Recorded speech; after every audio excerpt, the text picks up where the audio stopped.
Bonjour.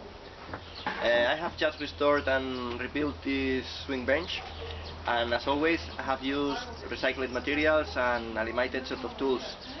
And it's starting to rain, so that I don't want to get wet, so let's go to see the process.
Well, and that's all.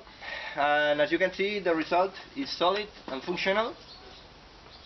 And I hope you enjoy watching this video. Thank you, and au revoir.